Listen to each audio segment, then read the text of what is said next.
back with back nine coverage of Round 1, the 2021 South Florida Open, presented by Tri-Fly Disc Golf, played in the beautiful Fort Lauderdale area of Florida. Thanks to Gatekeeper Media for the incredible footage of this round. Jennifer Allen alongside Grant Zellner, that's me from the PDGA. As we look in on our foursome, Gregg Barsby taking a one-stroke lead into the back nine over Thomas Gilbert. Silas Schultz sitting 2 strokes back, and Brandon Bostwick makes up our foursome. The front nine was such a cool-looking course. I'm excited to see the back nine. It's such a tighter course than I expected. Yeah, and hole number 10, a tight start to the back nine, even by the Jet Stream's standards. 300 feet, a par 3, hard to the left.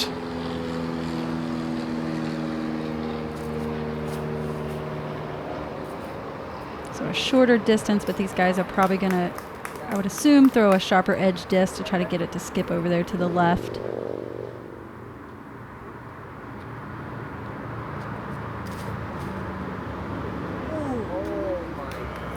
Gregg executed that, I'm sure, exactly how he wanted to. Sneaking it by.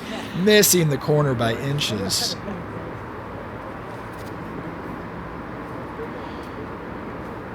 Brandon Bostwick, if you're just now joining us, throws with either hand. Going with the righty backhand here. I think the only shot we haven't seen him throw is a forehand right-handed shot, I think you're right. Everything else, I believe he's covered for us. I think you're right. Silas Schultz sitting in 3rd place.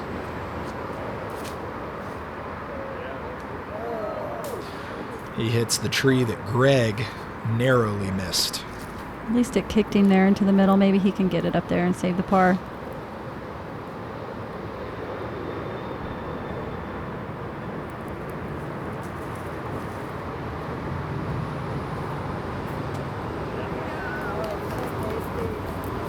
Most of the ground play here in this part of Florida, or at least here at the Jet Stream Disc Golf Course at Snyder Park, a lot of it sort of minimal because of how thick the grass is, but you get back into these really thick areas in the trees and you don't have that ground cover, and all of a sudden our players having to deal with some skips and some rolls and some roots and all kinds of things. Yeah, and on these shorter holes, they're not, capitalizing on birdies like you would think when you step up and you see a distance of, 255 feet, 300 feet, and these are the holes that they're missing. Mm-hmm. That's a theme that carried over from the front nine. Yeah, this course is offering a lot of different challenges, whether it be low ceilings, thick trees, airplane noise. It's got it all. We are literally across, I'm not sure if it's a highway, if it's just a really wide boulevard, but we're 1 street away from the Fort Lauderdale International Airport. Thomas saves that with a great long par.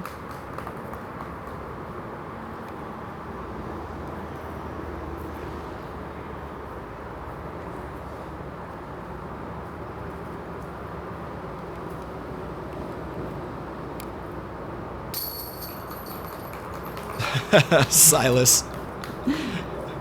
This crowd is great. We're hanging with these guys here. That reminded me of an NBA game when a guy has a technical free throw and he makes it and then he high-fives nobody. Yeah, this is probably hard to get back in and watch in the gallery, as tight as it is. But Hole 11. Hanging in there. Hole 11, 444 feet.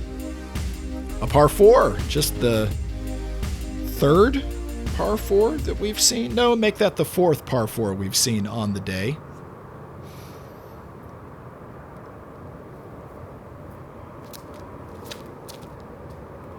Brandon likes that right-hand backhand off the tee, it seems like, pretty consistently. Seems to be his power shot. That unfortunately went into some thick stuff over there on the side.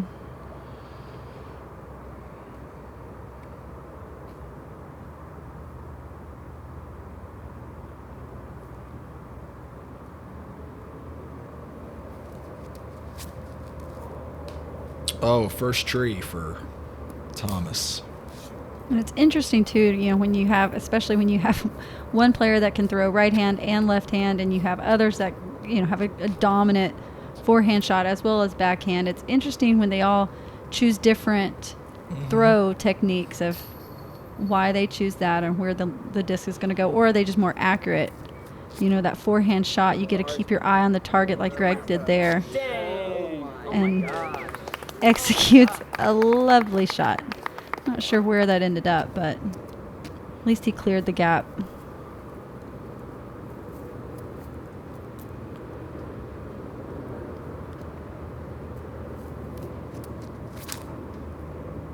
Silas just pures it as well, right down the middle. That one definitely ended up where he wanted it.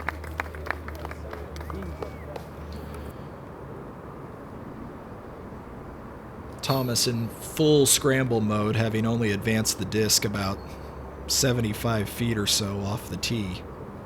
I wonder if this was, I mean, the length isn't really long, but if this was the way it laid out a placement shot as well, or they were trying to get all the way down there with one throw. Yeah, I got that impression of a number of holes on this course where I'm sure some of these holes have been parked, but it's not a common occurrence. Not when you can end up in a place like this by trying to get it all the way down there. It's just not worth it.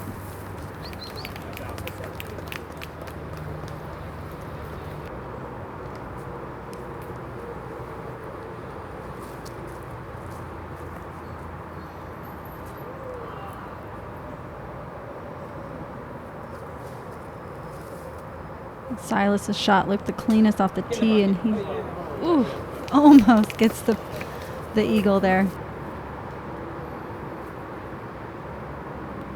It's great when you can forehand a putter with a lot of confidence.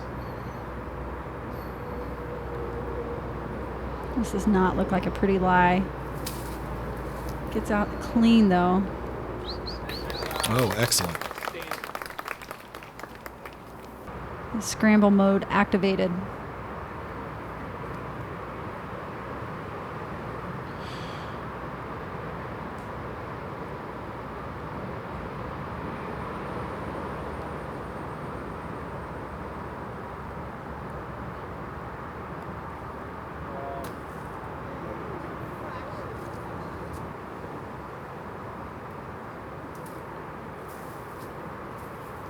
Brandon with some footing issues over there. It looked like some, I don't know if that was down branches or pieces of fencing, but I don't know. This hole has not been too nice for him, but Thomas cleans up, gets his par, and they're probably ready to get off this hole.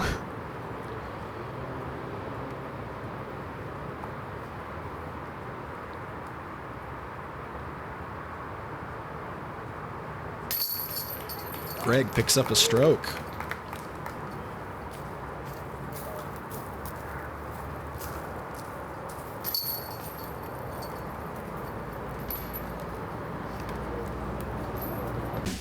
Got in the middle, and you get your birdie on that hole, it looks like.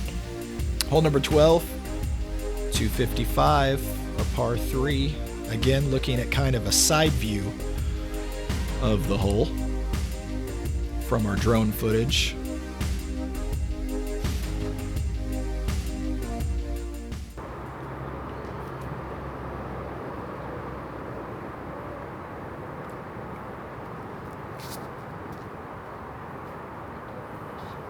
Gregg's forehand's always so clean.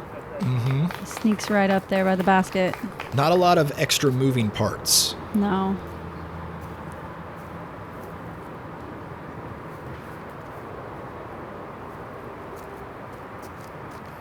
Not surprised to see Silas go with a backhand, even though he has a more than serviceable forehand. He's very comfortable placing backhand shots. Looks like he caught a tree just barely enough to keep him well outside of the circle.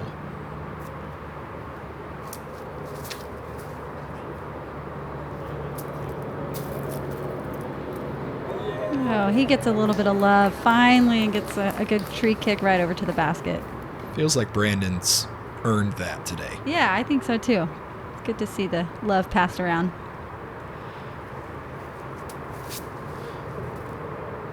That looks like a sweet line. Oh, At the close-up, how close was it?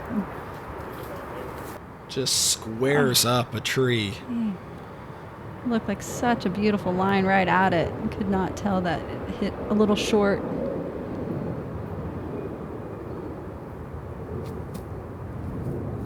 I just feel like he's due too for a huge putt. Thomas is such a great long circle 2 putter. Like I just any minute I feel like one of these is going to go in.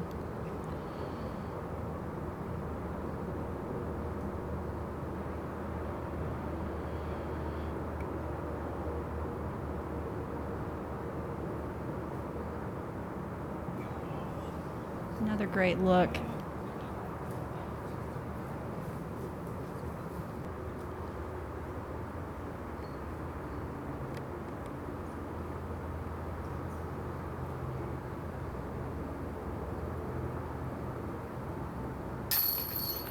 Gregg deliberate and capitalizes, extending his lead over Thomas. I don't know if the course is getting harder, but the birdies seem to be a little harder to get right now. They're not capitalizing maybe or cashing in on as many as they did the front 9, it doesn't seem. Yeah, especially early in that front 9. For at least some of our foursome.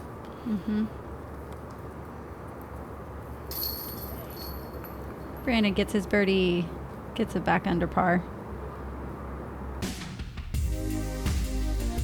A shorty, 160 feet is all it takes to complete hole 13 here at the Jet Stream.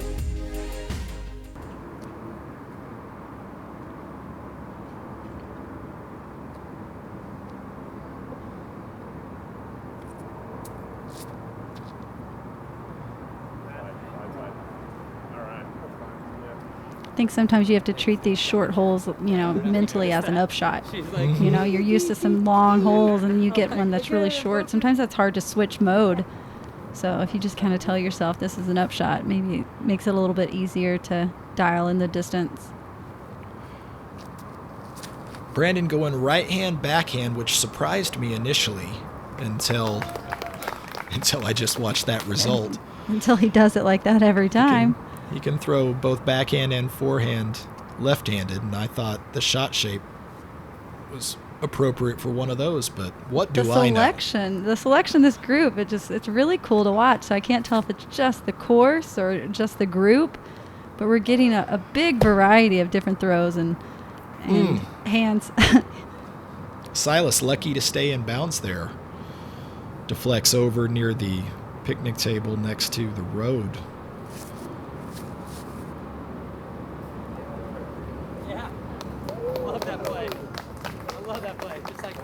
I think Thomas treated that like an upshot for sure. little putter toss right up there.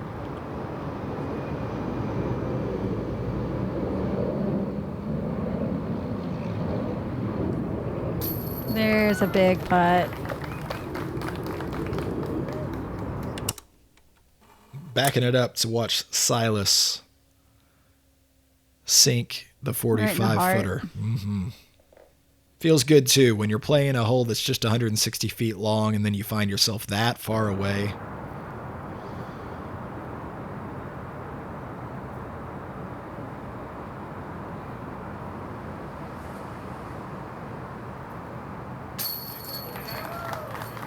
Yeah, the short distances make you feel like you just have to get it, and sometimes that pressure is tough.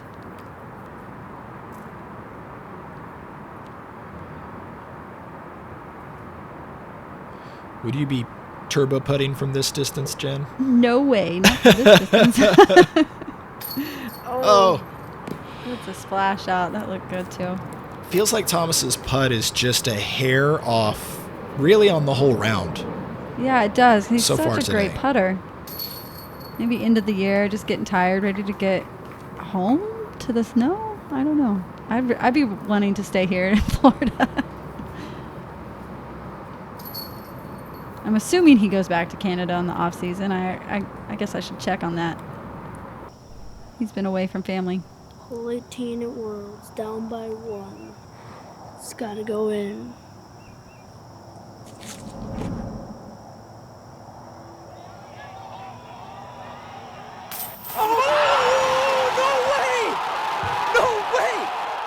unbelievable. Yes. Cool kid, huh? Definitely. Hole 14, 312 feet. Another tight challenge for our foursome. Was that a bouncy house in the background there? This course is bringing it all. I think I heard a lawnmower a while ago too, so it's like the distractions are there for sure. Gregg didn't quite get the disc flat before it landed, so instead of getting a penetrating skip up toward the basket, he sort of had a bit of a roll out.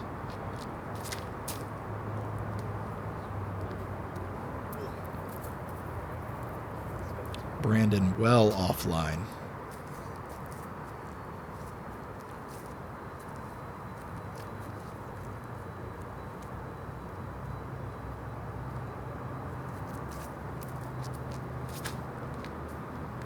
Silas is so good about peering the shot just right down the middle, it seems like. His Very accuracy is, confident. yeah, his accuracy is great.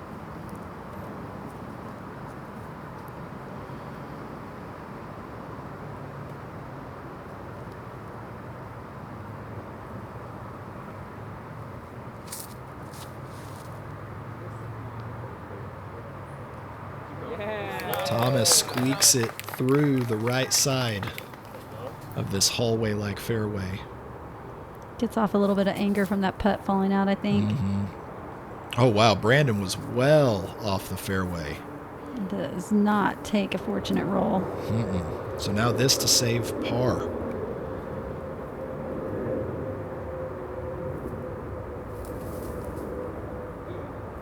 Driving right, putting with the left. He'll take a bogey as Gregg sizes up a 50-footer.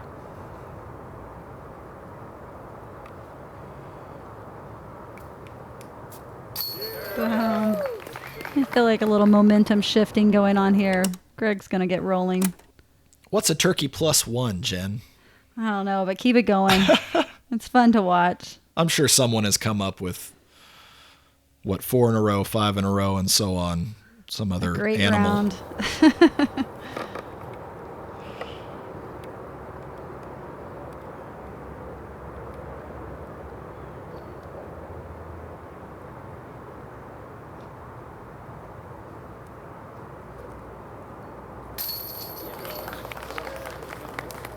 Silas is trying to stick in there with him. Yeah, Silas, 3 out of 4. 3 birdies over the last 4 holes, and yet losing ground so far on this back 9. He's at least kind of putting a little bit of pressure on Gregg to keep it up.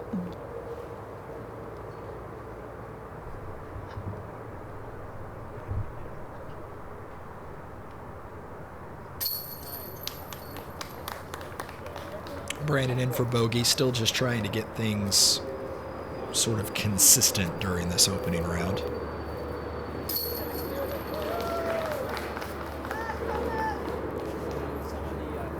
Love the gallery. They are with him. Yeah, everyone moving on to hole number 15. A par 4, but just 342 feet. And you'll see why here in just a moment. As the hole knifes sharply to the right and then to this interesting elevated basket. Barsy's probably throwing a Firebird here to try to get it to cut in there sharp. Get a good skip just like that. You can't draw that up any better. He'll have that for an eagle. This is another of those holes that kind of feels like a par 3.5, really, at least for players at this level. Yeah, it's definitely a tough placement, but with the distance, this one is a kind of a surprising par 4.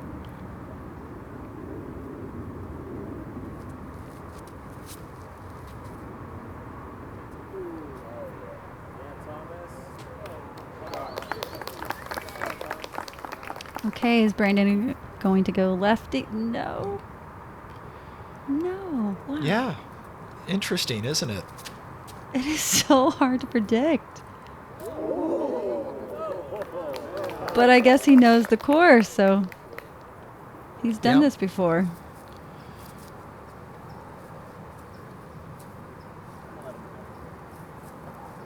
I think it'd be fascinating to, do some kind of a mic'd up round. That was fancy, by the way. Yeah, he's a little sideshow. It'd be fascinating to do a mic'd up round with Brandon and just have him briefly mention why he's choosing the shot he's choosing, on each tee pad. Yeah, it's definitely interesting. Because I can't figure it out. Every time I think I've got it down, he surprises me. Yeah, it's definitely hard to predict. When the rest of the card is throwing a forehand shot, for him to go right-handed backhand is interesting. He's definitely seeing lines that they're not seeing maybe, or just going to a placement that he's practiced before. Thomas, the first real chance at eagle.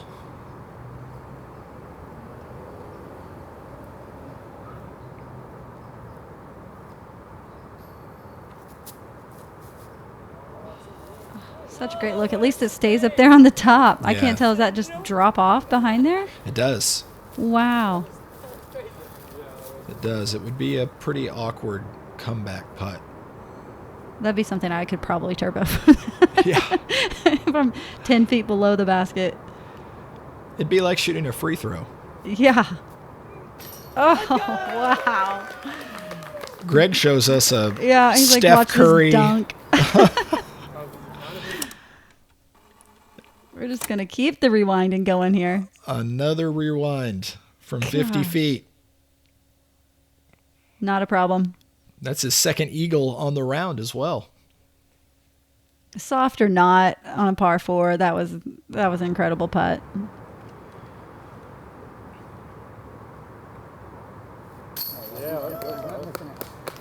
Makes that birdie look like it's not a big deal, but that's still a wonderful birdie. Mm-hmm.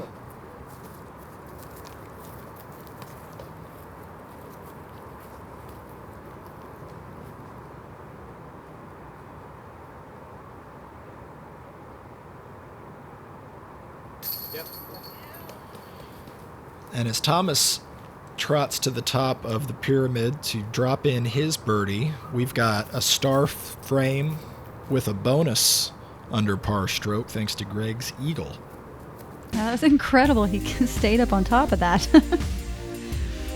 270 feet. It's hole number 16 here at the Jet Stream. Sort of a slow arcing left turning hole. And OB right behind the basket again, it appears. The first tee shot, it feels like in a little while where at least initially things feel pretty open.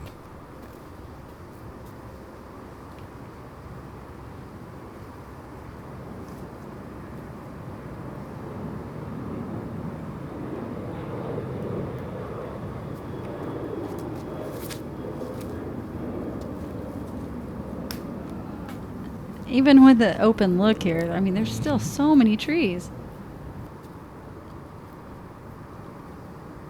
You take the guard down just a little bit because it wasn't so tightly wooded, but these holes were designed with those trees perfectly in place, it looks like. Thomas skips to about circle's edge.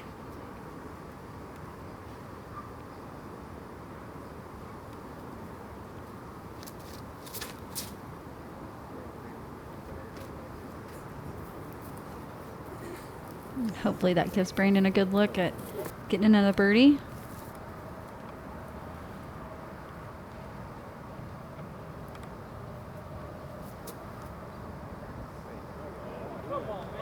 It's a good bid by Silas.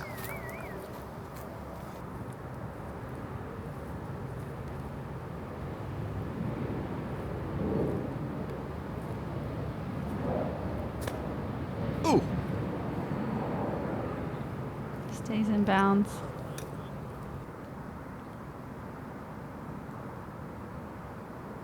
Over, under, what do you think? I mean, odds are this is going in, right? From about 45.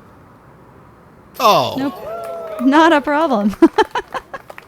It's awesome. It doesn't matter who it is. It's really great to see someone throw in that many long circle 2 putts in a row. That's like incredible.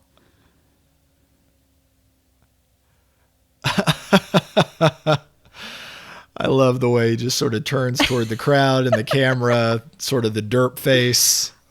Duh. Of course it's going in. Oh, that's fun.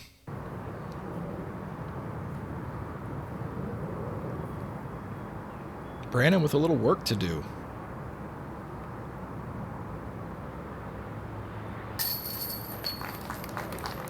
That's a great par save.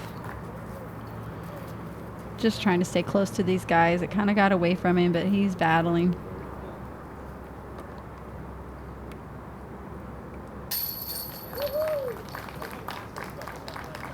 Well, after being stuck on the par train for a while, Thomas has a turkey.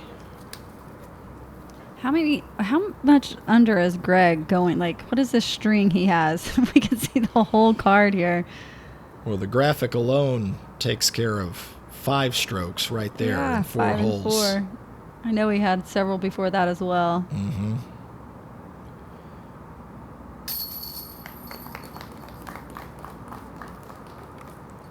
Long putt for Silas to save his par, and they're moving on. Just 200 feet. Hole number 17 to an elevated, another one of these sort of elevated island basket locations. I'm surprised Gregg doesn't have his glasses on. Oh, I know, right? Slides it up there. Mm-hmm. And I don't know if you heard, he was very happy with that shot. Yeah, he just needs within like 80, and it's going in, so. Oh my gosh, get in He was calling that early. If that shot's about 3 inches lower, it hits the front of that island. If it's about 3 inches higher, he's 45 to 50 feet long.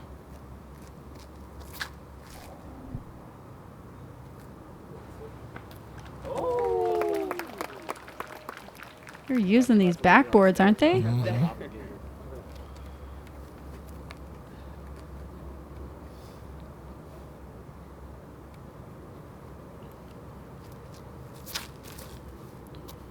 Hit it.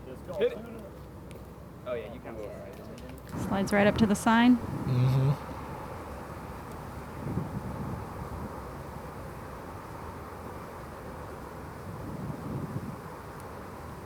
Oh, that was not to be expected. No doubt about it. That was, and his reaction wasn't really one of I all think that you have much to be emotion. satisfied. No, after, I mean, the last, 6 holes he's had has just been amazing. So, you got to take a little pressure off yourself. You're not going to get every single one of them. So, got to stay positive. He's had a great round. Kind of a weird foot placement there. No OB, so you can't get any kind of relief from that, but sometimes those awkward ones make you focus a little bit more.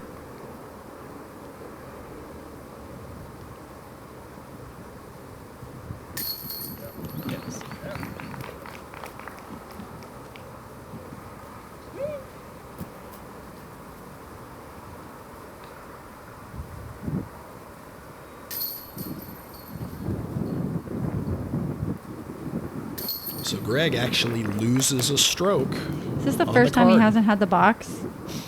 It might be. I feel like he's had the box the entire round. It feels like that for sure, but he won't have it here on hole 18, 464, closing things out with a par 4. And you can certainly see why. One more time, into the woods we go.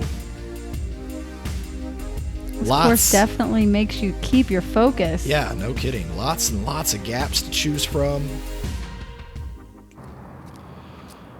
Off the tee, though, kind of an obvious tunnel to get things started.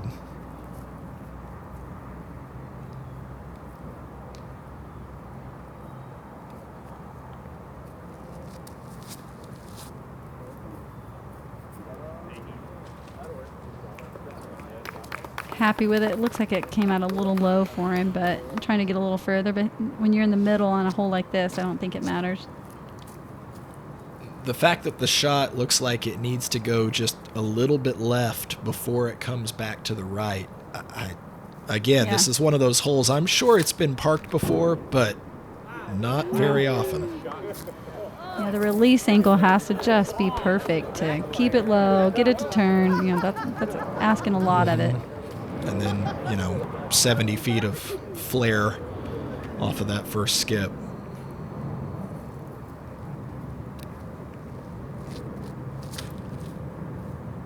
Once again, Brandon surprising me by going with a right-handed backhand shot, given that he has both a left-handed forehand and a left-handed backhand to choose from.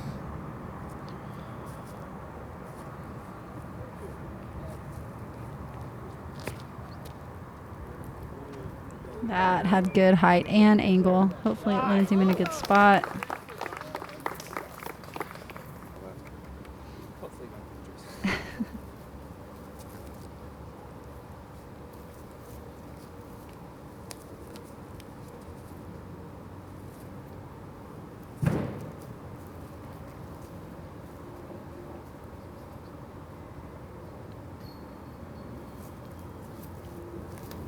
Oh.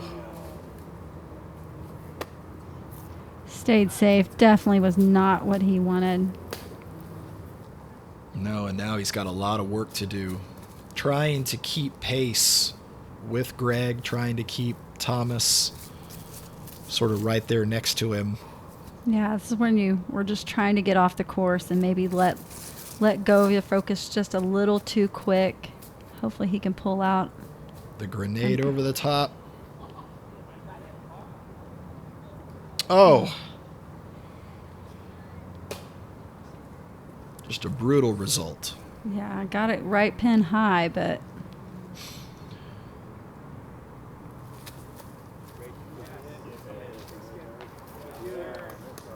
Brandon off the road, off the tree. Got a lot of respect for his game, being able to go with both his right and his left the way he does.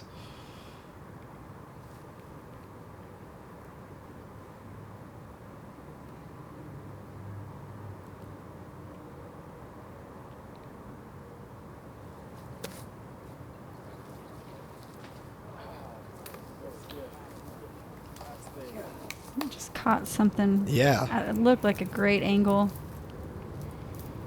So much stuff on this hole.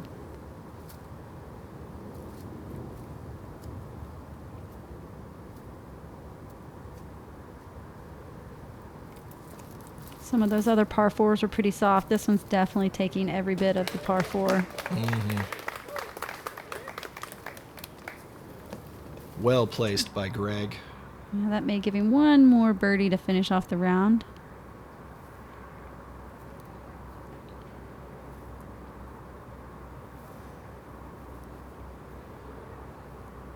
Silas just trying to hang on and take some momentum into round number 2 here.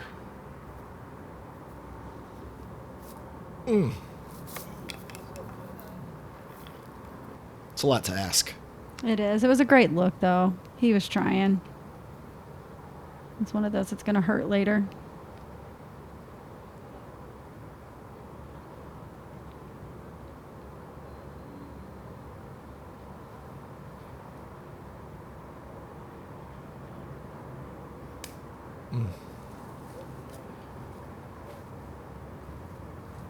Can see now where can see where he got stuck, can't we?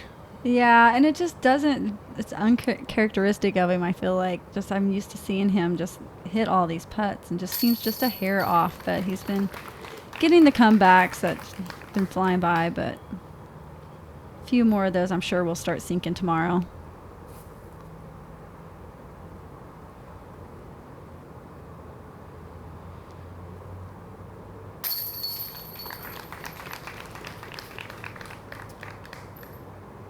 Silas wraps up his first round with a double bogey. He'll come out motivated tomorrow without a doubt. Gregg, on the other hand, looking to go 7 down for the back 9. Yeah, it was a great round of golf. And that's just how he should have finished it. Woo! Putter was hot today for sure.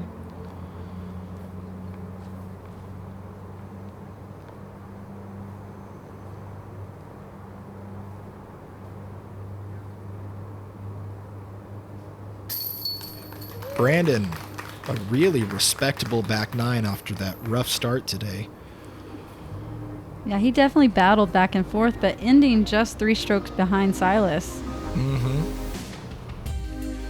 That's got to feel good. So, Gregg taking a 5-stroke lead into tomorrow's round number 2. Silas, he retains his spot in the top 3. Got Kevin Kiefer playing his way onto the lead card. So join us again for round 2 action here at the South Florida Open. It's Grant Zellner and Jennifer Allen. See you back here real soon on YouTube from the PDGA.